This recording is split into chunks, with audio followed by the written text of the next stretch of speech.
para din po itong talaga pong gamot talaga. Nakatikim na ba ho kayo ng biskwit na may cannabis? Ano muna? Ano ba yan? I invoke my right for...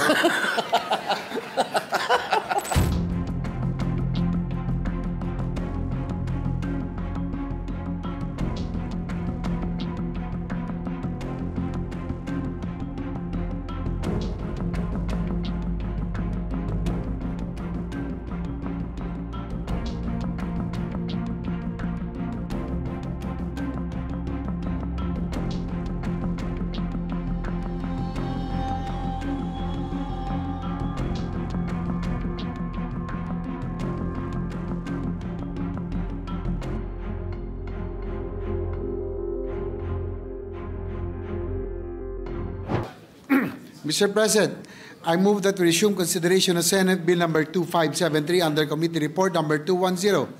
This is the bill on the Cannabis Medicalization Act of the Philippines. So move, Mr. President. Is there an objection? There being none, the motion is hereby approved. I move to resume the period of interpellation and recognize the sponsor, Senator Robin Hood Padilla, and to interpellate our Minority Leader, Senator Aquilino Coco-Pimentel III. Senators Padilla and the Minority Leader are recognized. Please proceed.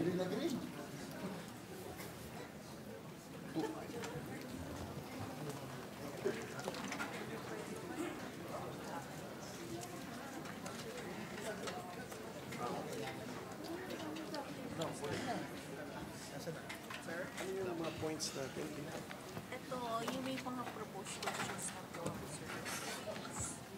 Sa dami ng mga licenses. Thank you, Mr. President. With, ano ba to? Continuation? Continuation kasi So, tanong natin, sir, yung sa bill. I think I have already conducted my Preliminary. initial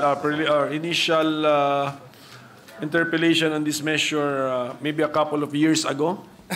Tama ba? Months ago. Okay, so this is just a continuation, Mr. President.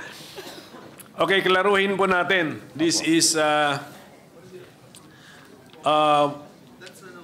itong ating panukala, papayagan natin ang medical use of cannabis and extracts, cannabis extracts. Yun po. Opo. Hindi po natin papayagan ang recreational. Hindi po. Sige po. Tayo po ay kontrang-kontra po sa recreational. Correct po. Ngayon, yung mga medical use ng cannabis ay per scientific study, ano-ano po ang possible medical use of cannabis? Opo. Dalawang klase po kasi, ano?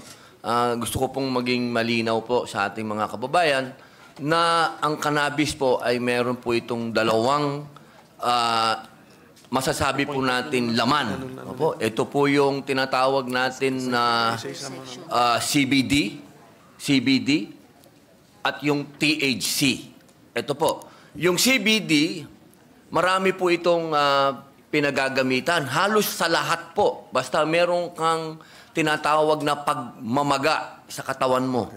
Maging ito ay sa loob ng katawan mo o sa labas ng katawan mo, ito po ang masasabi nating gamot. Pwede mo itong ipahid, pwede mo itong ipatak. Lahat po ng maga sa katawan mo, yun po ang kanyang pwedeng pagalingin. Ano? Yun naman pong THC, ito po yung tinatawag natin na wonder. Sapagkat ito po, meron na po mga ginawang pag-aaral po dito na ito po ay ginagamit na doon po sa mga may cancer, sa mga meron pong malulubhang sakit.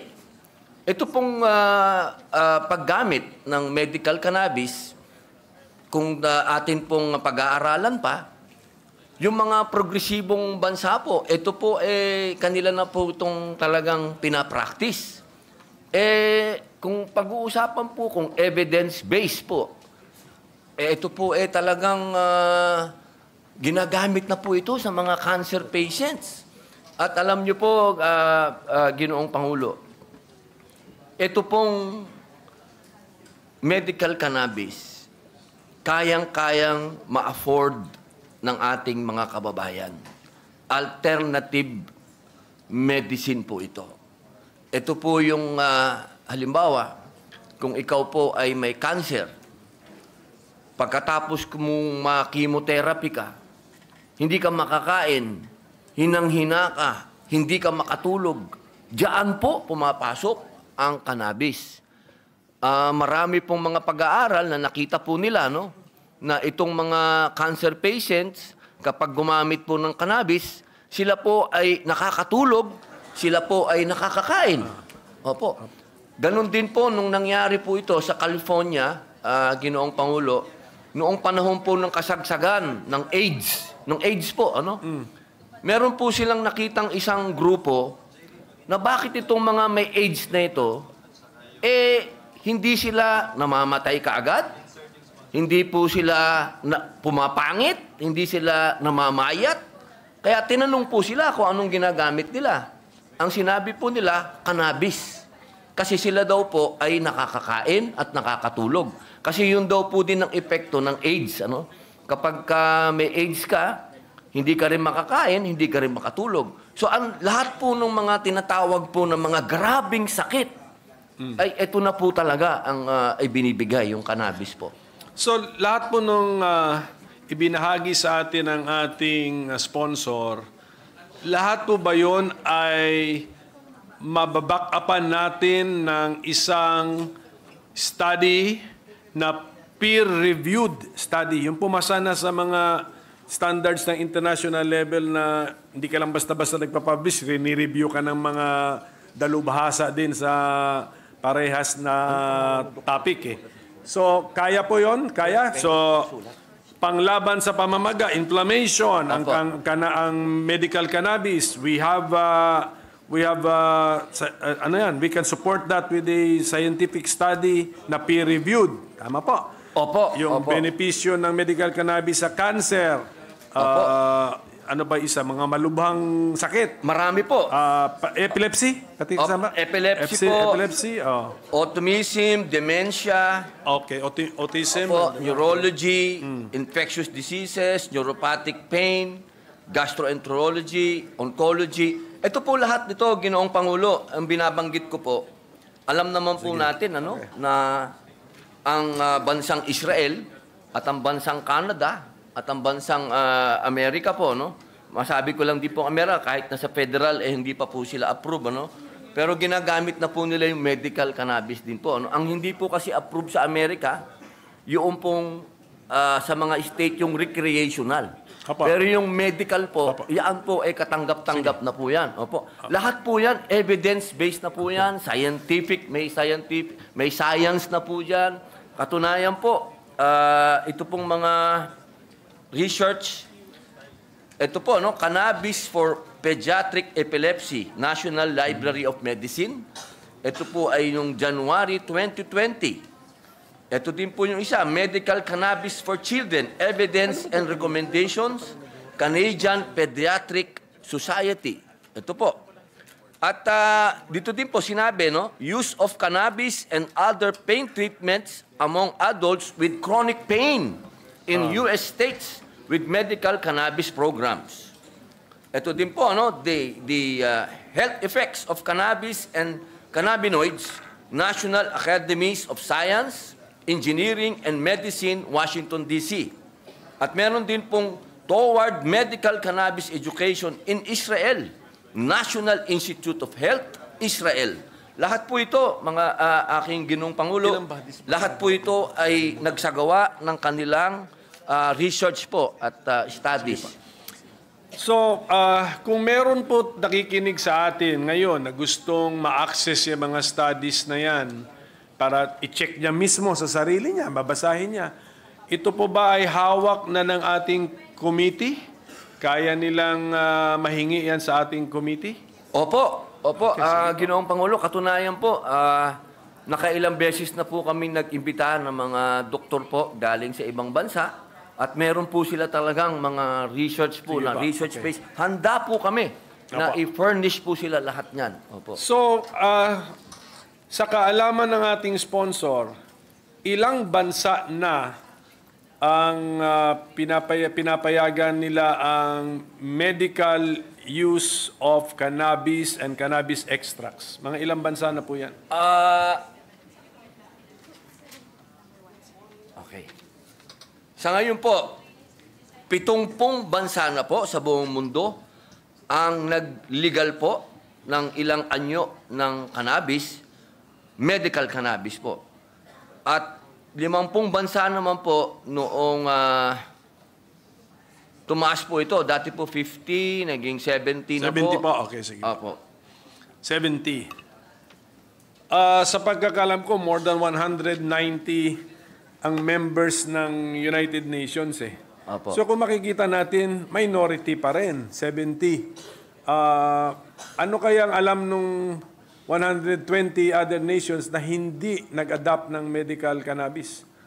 Siguro po, Ginoong Pangulo, kulang pa din po sila sa konti pong kaalaman. Okay. At siguro po, hindi pa rin po nila narinig pa yung bagong statement po ng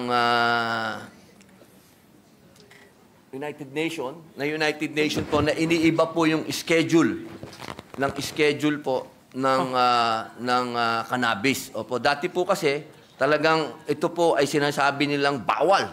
Pero ngayon po sinabi nila bawal pa rin, pero meron po itong medicinal component na pwede po nilang pag-aralan pa. Kaya meron pong approved po ngayon eh. May approved po na dami nung tinatawag po na THC at nung CBD. Sige po. Ano naman po ang danger nito? Kunyari, meron ba overdose po, meron bang kaso na posible bang overdose dito? Ang pinaka-overdose po ng cannabis, matutulog po sa kakain. Yun lamang po, wala pa pong naitala, wala pa pong naisulat na meron pong namatay po sa cannabis. Sa loob po ng 1,000 taon na ito po ay ginagamit na. Magmula pa po sa panahon po ng Egyptian, sa lahat pa po, ano? Wala pa pong na-record po na namatay po sa cannabis. Pero meron po ako napanood na medyo, parang documentary din siya na accidentally yung anak na babae, dalagita pa, kumain ng parang candy, gummy candies, pero may cannabis, sa US ito. At siyempre, tirinato niyang candy yun, so naparami ang kain niya. Opo. Kinailangan siyang itakbo sa hospital eh. So I think the overdose is more than just getting sleepy and having a good appetite. Meron din pong naging emergency case din po siya eh. Siguro po, dala po ng panic. Siguro po, nagpanic po siya. Hindi po nag-collapse yung ang anak nila, nag-collapse, nakita nila nandiyan na lang sa Pero nabuhay sa po. floor. Nabuhay. Opo. Pero it was still an emergency. So posibleng siyang nauna na documented case na namatay. Pero hindi po namatay. Hindi pa namatay dun sa napanood ko. Wala po kasi Ginoong Pangulo na recorded po talaga na after po magkaroon ng ganong klaseng overdose. Kasi hindi po talaga may iwasan na pagka nasobrahan po, talagang matutulog po talaga, babagsak po talaga. No? Pero hindi po talaga mamamatay. Wala pong magiging epekto sa puso niya, kahit po sa utak niya. Basta pagising lang po, maghahanap lang po ng pagkain yun. Sigurado po. Yan po ba ang ating pinag-uusapan on the ano matawag mo dyan? Dangers? On the dangerous side effects of overdosing on medical cannabis or adverse effects, cannabinoids. Apo. Walang hindi tumataas ang kanilang BP or heart rate to such dangerous levels, Mr. President? Wala naman pong sa dangerous level. Wala pa po akong nakita talaga na nagkaroon pong ganun. Pero marami po talaga yung automatic nagpapanik. Siyempre po, medyo iba sa kanila. Opo, marami pong ganyan. Marami pong mga video, marami pong mga pag-aaral na ganyan. Sa Prague nga po, may mga isinagawa po sila, na mga ganyang pag-aaral. Ganun din po sa Israel. Kaya po, meron pong mga medicinal cannabis po ngayon na tinatanggal po yung panic, tinatanggal po yung, minsan meron po dyan, yung anxious ka, yung mga paranoia. Meron po sila ngayon na tinatanggal na po nila yung mga effects na yun. Pati nga po yung namumula yung mata. Kaya po, Ginoong Pangulo, pag kinumpare po natin ang cannabis, yung medical cannabis, doon po sa recreational marijuana, malayo po talaga. Napakalayo po. Kasi yung pong medical cannabis, naaalis na po nila kahit yung pamumulan ng mata. Ano na po yan? Nandun na po sa development na yan. Pero yung recreational marijuana po, talagang marumi yan. Hindi po talaga... Wala sa usapan yan. Wala po dito sa bill natin. Opo. Pero, tapos ang medical use lang tayo ng cannabis and cannabis extracts, and these are prescription-based drugs or medicines. Opo. So hindi pa rin siya over the counter, basta kailangan doktor pa rin ang magbigay ng prescription o magrekomenda Tsaka ng po, gamot. dapat po, Ginoong Pangulo, yung pong doktor, nakapag-aral po siya ng patungkol po sa cannabis. Opo, hindi po basta doktor lang. Kailangan Nasa bill natin yun? Opo, nasa bill po natin. Saan mag-aaral si doktor para makakuha ng additional knowledge or experience? Katulad po nitong huli, nagpadala po kami ng doktor dito, na galing po sa Amerika. Siya po ay si Shixia Gallo. Nagsagawa po siya dito ng seminar. Siya po ay clinical pathologist at siya din po ang maraming clinical and scientific studies na ginawa po sa Amerika. So kung maging batas ito, Magpapapunta po tayo. Opo. Ng mga anong body yung mag-organize ng mga fora na ganyan? Opo, yung pong ating bill nandoon po, no? Ilan ba? Opo, sa section 29. Okay, ano na nga? Section 29. 29. Opo. Ito po, basahin ko po, Ginoong Pangulo. Section 29, Training of Medical Cannabis Physicians, Pharmacists, and other allied medical and healthcare professionals. The PMCA, the Philippine Medical Cannabis Authority, shall develop an appropriate training program for physicians, pharmacists, and other allied medical and healthcare professionals on the following topics: D. Pharmacology of cannabis, contraindications, side effects, adverse reactions, overdose prevention, drug interaction, dosing, routes of administration, risk and benefits, warnings and precautions, abuse and dependence, and other related topics. Completion of the program shall be precondition for the physician, pharmacists, and other allied medical and healthcare professionals as may be licensed to prescribe, dispense, and administer medical cannabis to qualified patients. Yes, meron pala tayong ginagawang o itatayong Philippine Medical Cannabis Authority. Opo. Yun po sana ang ating pong panukala. Ito po ay binasi po natin sa bansang Israel at sa akin po kasing palagay, yun po yung pinakamagandang model po, no? Sa usapin po ng sa lahat po ng klase ng usapin, sa pagtatanim, sa law enforcement, sa lahat na po. Pati po sa dispensary. Sila Yung na abuse, po. yung abuse po, na-anticipate natin yun? Opo. May kakuntsaba kang doktor na best friend mo, kaibigan mo, pwede ba to maabuso, and then mayroon na ba tayo linagay na penalty to discourage abuse and misuse of prescription? Opo, sa section 25 po, sa Prohibited Acts, medyo mahaba po ito, Ginoong Pangulo. Pero nandito po lahat kung ano po yung mga po pwede nilang, halimbawa po, yung doktor ay dumiskarte po, malaki po ang kanyang pananagutan. Opo, malaki po ang kanya pong parusa. Opo. Marami po yan ito. Naman, yan yung ating kinakatakutan na Mr. President kasi na baka madaan to sa pagiging barkada. Opo. Naintindihan po natin yun. Opo. Pero pwede pong palawakin po, Ginoong Pangulo, makapag-explain lang po ako. Sige po. Opo. Doon po sa usapin ng abuse, ito po naman ay yung natutunan ko lang po ito sa Prague. Maiksi lang po ito, Ginoong Pangulo. Kasi po sa kanila, ang kanila pong definisyon ng medical cannabis, pati po yung mga usapin na nag-aabuso nito, kasama po dun sa medical cannabis. Kasi po, ang kanila pong prinsipyo, imbis na yung kanilang yung nagda-drug abuse po, halimbawa, yung nag-recreational marijuana po, no? Kung hahayaan nila na gumamit ito ng recreational marijuana na marumi, na hindi alam kung saan galing, yung pong pasyente, ang tawag ko po sa na nagmamarijuana, pasyente po, ano? Yung pasyente po, ang kanyang kinukonsumo, magiging sakit pa. At kapag nagkasakit siya, Correct.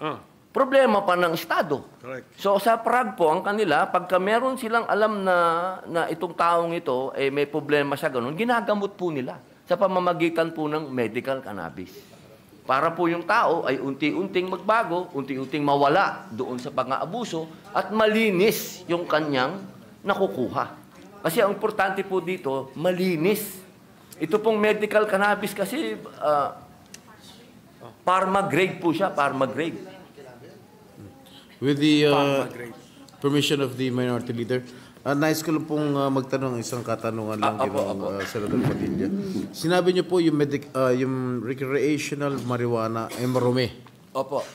Paano niyo ho sinabi na bakit niyo po binanggit na marumi ang recreational marijuana? Opo. At yan din po ang mga unang naging katanungan ko po bago po ako nagpunta ng Israel at ng Prague. Kasi ako po ay tiga Cordillera. So alam ko po kung ano po yung recreational marijuana. Ito po kasi ay naitatanim lamang po ito sa bundok. Wala pong nagbabantay. Ito po ay may mga tinatawag po nating mga insekto, may amag, lahat na po ng klase. Tapos yung po, pagka nakonsumo po yun ng tao, yung kinonsumo mo ay hindi po yung malinis. Katulad po, halimbawa po naman, sa medical cannabis naman po, ito po ay nasa laboratorio. Ito po ay pinangangalagaan ng mga tinatawag po nating mga pharmacists. Ito po ay talagang controlled po, no? Wala pong amag, walang insekto, talaga pong napakalinis po. So saan nila kinukuha yung medical cannabis na yun? Na sinasabi niyong na-store, na napakalinis. Opo, ano po yan Sila na rin po ang gumagawa ng mga seed na yan. Ito po, katunayan po, ito po, ang medical cannabis po kasi isang malaki ng ekonomiya. Ito po sa buong mundo po, kung mapapansin niyo po, meron na po siyang economy. Actually, ilang bilyong piso po, ilang bilyong dolyares po itong economy na to. Kaya po yung mga seed po nito, meron po itong mga may-ari. Meron po, may mga exclusive na may-ari po itong mga seed na to. At ito pong mga seed na to, pinagsama-sama ng magagandang parte ng ibang plant. Okay. Opo. Okay, galing po ako nung nakaraang buwan sa Netherlands, sa Amsterdam, at nakita ko na talagang talamak, no, legal, yung kanilang pagbenta ng marijuana doon. Pati yung sa convenience store, pwede ka bumili. Kahit may biskwit o cookies na may laman na cannabis. Minsan meron mga nagro-rolyo ron na talagang iba talaga yung amoy na talagang legal dun sa legal ang pagbebenta ron sa Amsterdam. Ano, may tuturing niyo ba yan maruming marijuana? Marumi po at sobra. Bakit na-incorporate nila sa biskwit na isasalang nila sa biskwit yun? Opo. Ibig sabihin yung binibenta nilang biskwit na may halong marijuana, marumi rin yun? Hindi naman po sa usapin ng marumi na ibig sabihin lang po, hindi lang po siya pharmaceutical grade. Kasi ang hinahabol po natin talaga dito, Ginoong Pangulo, pharmaceutical grade po talaga. Dumaan po talaga sa mga laboratorio talaga na talagang kalinisan po ang kanila pong number one na talagang pinapatupad. So, kasi po, Ginoong Pangulo, yung sa Netherlands po, recreational din po yun Talagang, hindi naman totoo po. naman. Opo. Pero yung nagtataka lang ako dahil yung iba sinasama sa brownies, sinasama nga sa cookies, sa biskwit. kung kinonsume ng tao yon, ano mangyayari? Magiging high ba sila o... Depende po. Depende po. Kasi ang cannabis din po, iba't iba na rin po siya eh. Meron din, sigurado po, no, ma-high siya. Pero depende po dun sa kanyang, kasi ang medical cannabis may mga kategorya na po yan eh. Opo, meron pong tinatawag na sativa, may tinatawag na indica, may tinatawag po na hybrid. Ayan po yung hindi po naiintindihan nung mga ibang kababayan po natin na kapag sinabi po natin kasing medical, para din po itong talaga pong gamot talaga. Nakatikim na ba ho kayo ng biskwit na may cannabis? Ano muna? Ano ba yan? I invoke my right for...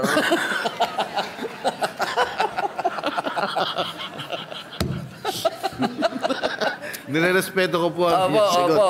Baka makakontempt ako dito, ha? Thank you, Minority Leader. Maraming salamat po. Thank you. Pero yung mga tinanong po ng ating presiding officer, yung biscuit, brownies, these are recreational use of cannabis o marijuana. Bawal. Sa Pilipinas. Actually po, Ginoong Pangulo, yung nagiging recreational lamang po ito kasi hindi po controlled yung milligrams. Kasi ang kaibahan po talaga ng medical cannabis, meron po siyang medical doctor na pag-aaralan ka po kung gaano kataas yung milligrams o grams na ibibigay sa'yo. Yun po ang kaibahan. Yun po kasing mga nilalagay po sa, sabi nyo nga po, cookies o cake o yung mga yan, wala pong... Recreational po yan. Opo, Klaruhin natin, bawal yan. Opo, talagang amats na lang po yun.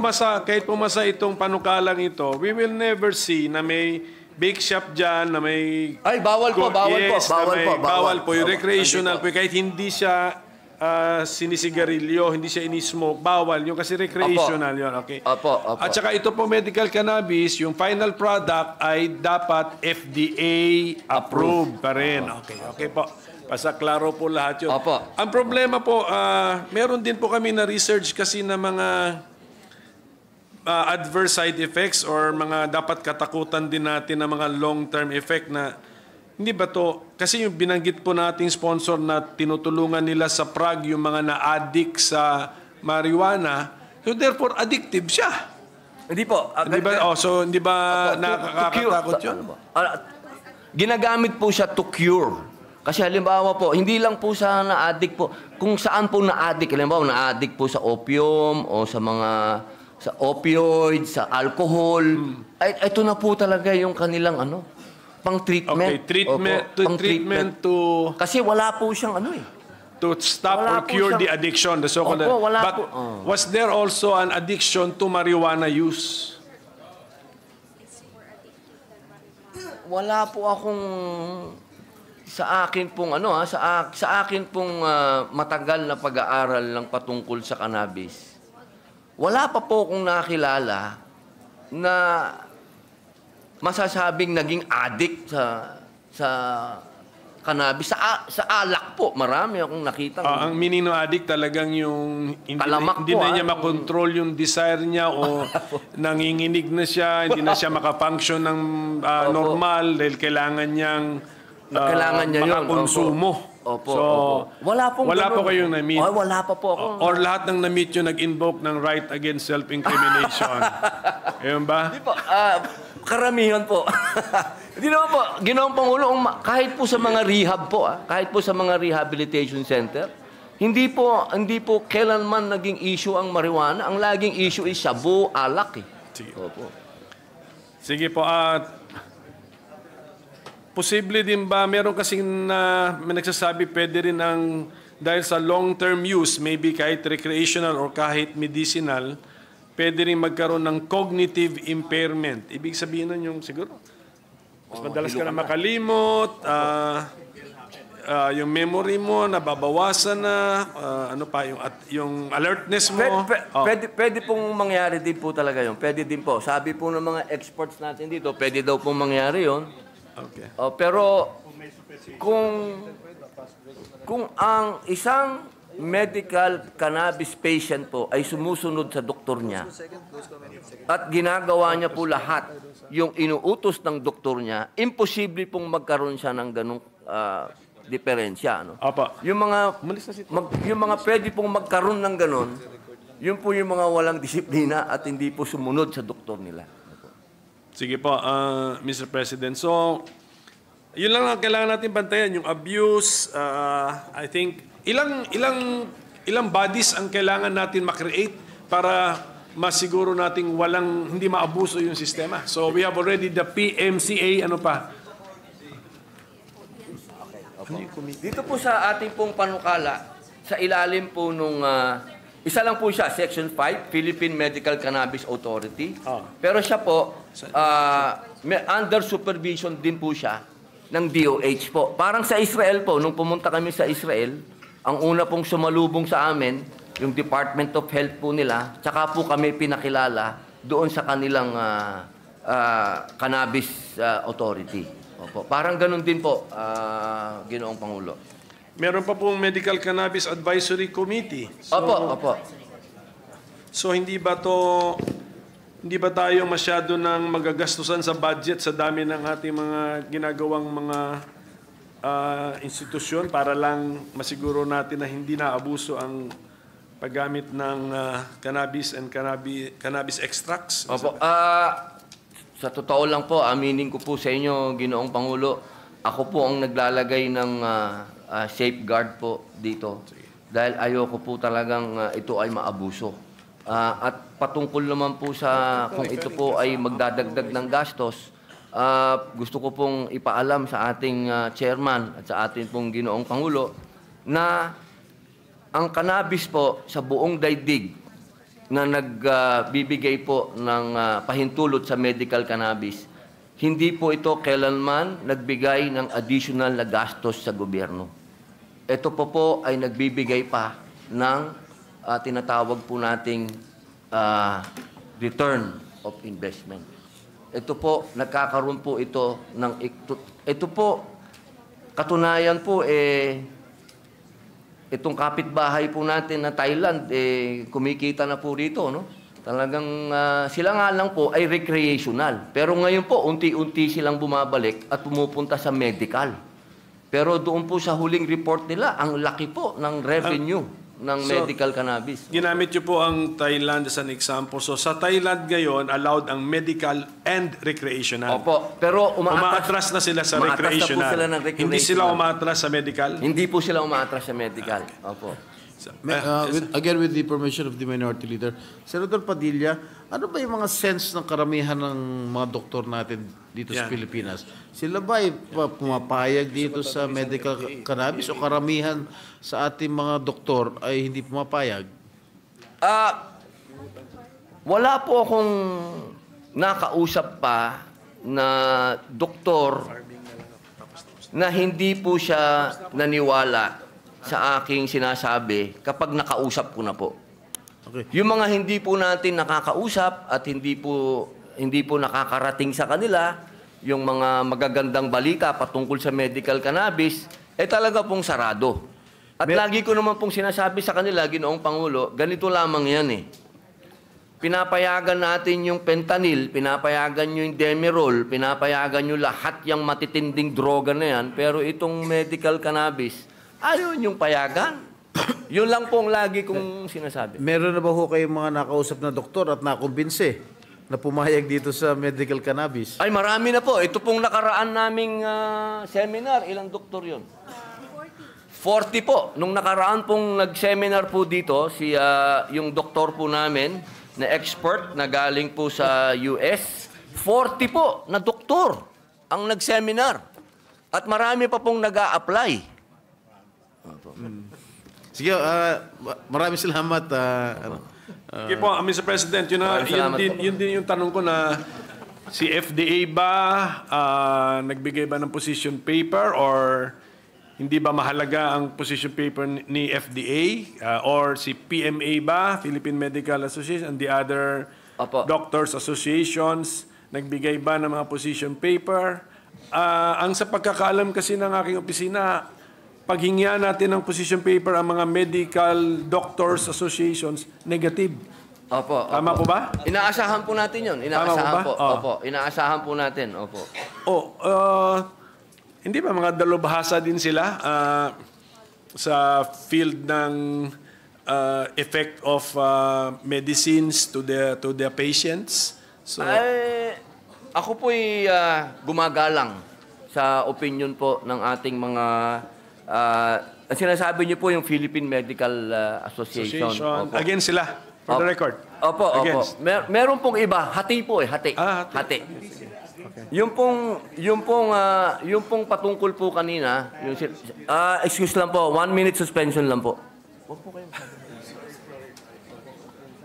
Minute suspension, Mr. President. A minute suspension. Maraming salamat po. Okay. Continue. Opo. Sige Yung pong sinabi nyo kanina, doon po sa DOH, DDB, PIDEA, pati po yung FDA, lahat po yun, suportado po yung ating bill. Wala po silang kontra. Yun lamang po sa PMA. Opo. Inaasahan naman po natin yun. Kasi nga po, dito po sa Pilipinas, wala pong nangyayaring research dahil bawal. Di ba po? Yun lang po yung logic nun eh. Bawal kasi, wala tayong magawang research. Pero kung ang research po natin, papayagan po tayong mag-research, magkakaroon po tayo ng sarili. Kasi lahat po ng hawak nating research, galing po sa ibang bansa.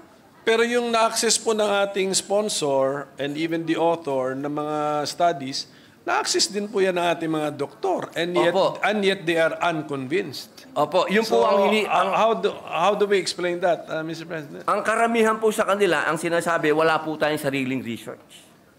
Wala po tayong sariling research. Ang sinasabi po nila, ang research na yan galing sa ibang bansa. So, kung papayagan lamang po tayo. Karamihan ng mga pills na inapprove ng FDA, kahit yung study yata nung effect ng mga pills na yun, foreign studies po yun, sinasabit lang po sa FDA yun. Opo, yun nga po ang hindi natin... So hindi po ako makapaniwala na yun po yung dahilan na wala lang Philippine research. Baka, ano po kaya, sa hearing po natin, ano po ang nasabi nilang dahilan? Yun po. Research? Lack of a Philippine-based research? Yun lang yung Aba, yun dahilan po niya? ang naririnig ko lagi. Pati po sa mga ibang resource speaker po natin, marami po silang... Kasi tama naman po yung kanila. Sa totoo lang po, Ginoong Pangulo, ako po ay sumasang-ayon na dapat magkaroon po tayo ng sarili nating research. Kaya po sana, sa pamamagitan po ng panukala na ito, para po magkaroon ng katahimikan po ang lahat, magkaroon po ng kapayapaan ng loob, magkaroon din po tayo ng research patungkol po dito.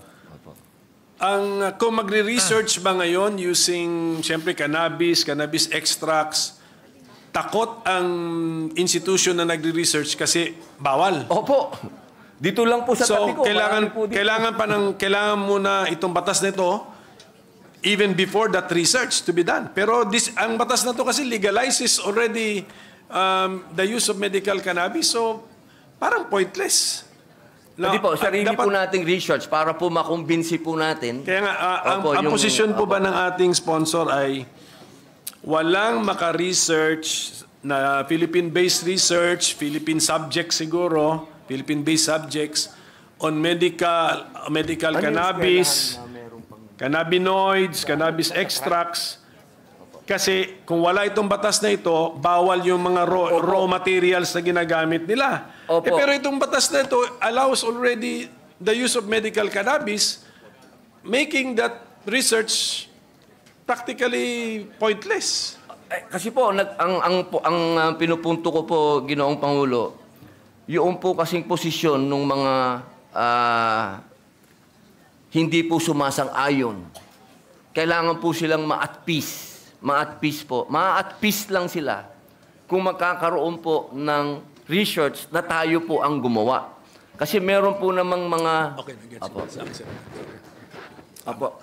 Meron naman po kasing mga research na po na naisagawa na po doon nga po sa mga progresibong bansa na katanggap-tanggap na po. At sinasabi pa po ng United Nations na ito na po talaga yung schedule niya. Okay, sige po. Ito na lang po, just a few more questions na lang. Yung bago tayo, kunyari maging batas na po ito, bago talaga magamit yung medisina na may cannabis or cannabinoids or cannabis extract or bago to mabenta sa publiko, ilang lisensya ba ang kailangan makuha nitong medisina na ito bago siya maging available sa publiko? Aba, yeah, magandang tanong yan. Kasi hindi namin mabilang sa dami ng steps dito po. So, Sa totoo lang po, Ginoong Pangulo, ako po lahat ang gumawa ng steps na yan dahil gusto ko po talagang makasigurado na hindi po ito maaabuso. Sige. Opo, pero handa po akong tumanggap ng amendments po ng ating mga kasama. Pero Sige ako po talaga, ang posisyon ko po, Ginoong Pangulo, higpitan. Sige pa. So takot din po kayo. Opo. So mayroon din kayong parang alinlangan. Wala pong alinlangan, takot lang po na baka ayoko po kasing maging recreational.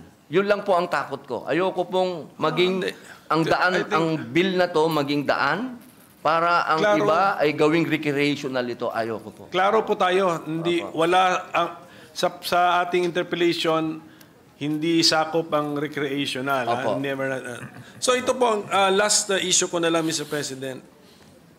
Napansin namin na pinagbabawal pa rin sa bill natin, although ang objective ng bill is to make medical marijuana or cannabis use legal, pinagbabawal natin ang planting of marijuana plants even for the purpose of using the plant for medical purposes. Medyo doon po ako nagtataka kasi pina-research ko po sa staff ko. Meron tayong mga approved herbal medicines, ampalaya, ano pa ba? Kahit sa bawang, based sa bayabas, Moringa. moringa, allowed. So allowed the medicine, allowed ka mag-plant for that. Ngayon ito, i-allow natin pero bawal ka mag-plant. Ano po ang ibig sabihin nun? Yung author natin, meron siyang danger na nasisense. Opo, ang sinasabi po kasi parang ganito po yan eh. Bago po maging full grown po kasi yung cannabis, mga 6 months po. Ang sinasabi lang po natin doon, halimbawa pumasa po yung batas, hindi pa po tayo pwedeng magtanim kaagad. Kailangan magkuha muna po tayo ng knowledge.